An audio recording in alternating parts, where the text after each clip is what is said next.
दोस्तों, अगर आपको लगता था कि आर्यवर्धन का एक्सीडेंट सिर्फ एक हादसा था, तो आज जो सच सामने आने वाला है वो पूरे परिवार की नींद उड़ा देगा। क्योंकि जिस इंसान पर इस घर ने सबसे ज्यादा भरोसा किया, उसी ने आर्य की जान लेने की साजिश रची थी।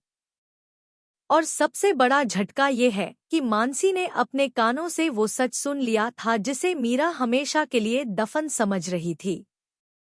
रात का समय होता है। अस्पताल के आईसीयू में आर्यवर्धन जिंदगी और मौत के बीच लड़ रहा होता है। पूरा परिवार परेशान होता है, लेकिन दूसरी तरफ मीरा एक सुनसान कॉरिडोर में खड़ी होकर फोन पर किसी से बात कर रही होती है।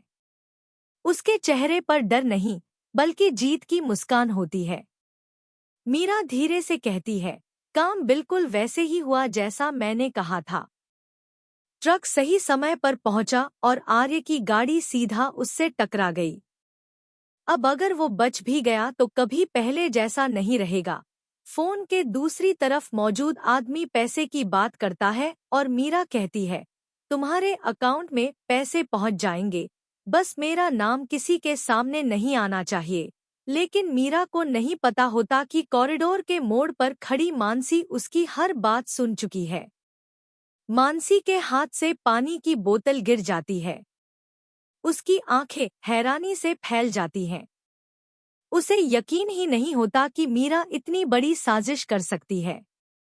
मीरा पीछे मुड़ती है और मानसी को देखकर एक पल के लिए घबरा जाती है। मानसी गुस्से में कहती है, तो ये सब तुमने किया था? आर्य का एक्सीडेंट कोई हादसा नहीं था, तुमने करवाया था। कुछ सेकंड के लिए दोनों की आंखें एक दूसरे पर टिक जाती हैं। मीरा तुरंत खुद को संभालती है और झूठ बोलने की कोशिश करती है, लेकिन मानसी साफ कह देती है कि उसने सब सुन लिया है। अब पहली बार मीरा के चेहरे पर डर दिखाई देता है।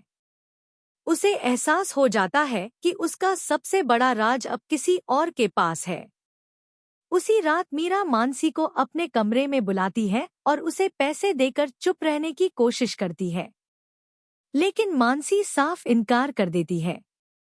वह कहती है, मैं आर्य और अनु के साथ धोखा नहीं कर सकती। कल सुबह सबको सच बता दूंगी। ये सुनकर मीरा का दिमाग काम करना बंद कर देता है। उसे लगने लगता है कि अगर मानसी ने सच बता दिया तो उसका पूरा खेल खत्म हो जाएगा। दूसरी तरफ अनु अस्पताल में बैठी रो रही होती है। वह आर्य का हाथ पकड़कर भगवान से उसकी जिंदगी की भीख मांग रही होती है। तभी डॉक्टर बाहर आते हैं और बताते हैं कि आर्य की हालत अभी भी गंभीर है।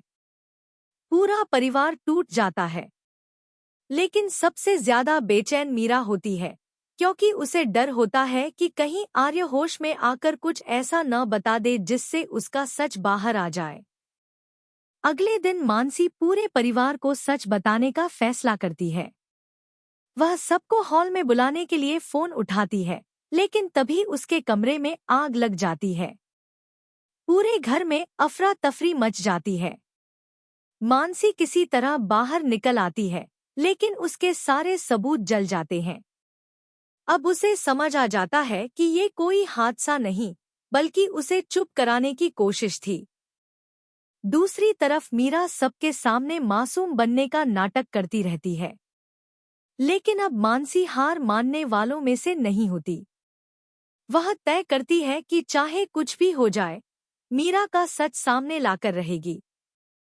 उधर अस्पताल में आर्य की हालत अचानक बिगड़ जाती है। डॉक्टर कहते हैं कि अगले 24 घंटे बहुत महत्वपूर्ण हैं। अनु पूरी रात उसके पास बैठी रहती है। तभी आर्य बेहोशी में कुछ शब्द बोलता है। वह धीरे से कहता है, brake. Brake fail. Meera. Anu चौंक जाती है। उसे लगता है कि शायद आर्य कुछ याद करने की कोशिश कर रहा है, लेकिन इससे पहले कि वह कुछ और सुन पाती, आर्य फिर बेहोश हो जाता है। इधर मानसी एक प्राइवेट इन्वेस्टिगेटर की मदद लेती है। जांच में पता चलता है कि एक्सीडेंट वाले दिन ट्रक ड्राइवर के अकाउंट में अचानक बड़ी रकम जमा हुई थी। और वो रकम एक फर्जी कंपनी से भेजी गई थी जिसका कनेक्शन मीरा से निकलता है। अब धीरे धीरे सच की परतें खुलने लगती हैं। लेकिन मीरा भी चुप नहीं बैठती।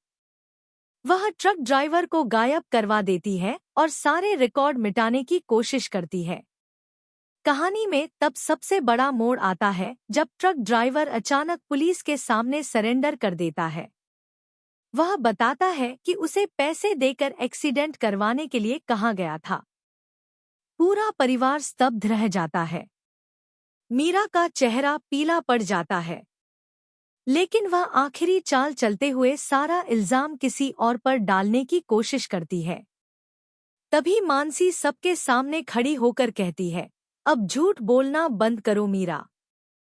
मैंने अपने कानों से तुम्हें उस रात फोन पर बात करते सुना था। पूरा हॉल खामोश हो जाता है। अनु की आंखों में आंसू आ जाते हैं। दादी का सिर शर्म से झुक जाता है। और तभी अस्पताल से फोन आता है कि आर्य को होश आ गया है। सब लोग दौड़ते हुए अस्पताल पहुंचते हैं। आर्य धीरे धीरे आंखें खोलता है। उसकी नजर सबसे पहले अनु पर पड़ती है। फिर वह मीरा की तरफ देखता है। कुछ सेकंड के लिए सन्नाटा छा जाता है और फिर आर्य कमजोर आवाज में कहता है, मीरा, मुझे सब याद है।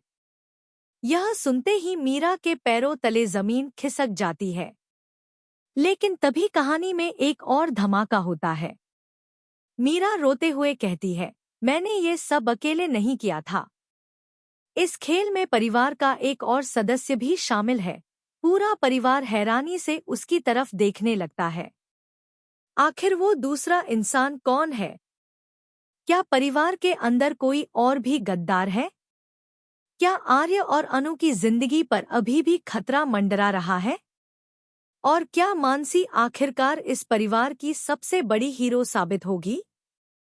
यही सवाल अगले एपिसोड को और भी ज्यादा धमाकेदार और सस्पेंस से भर देते हैं।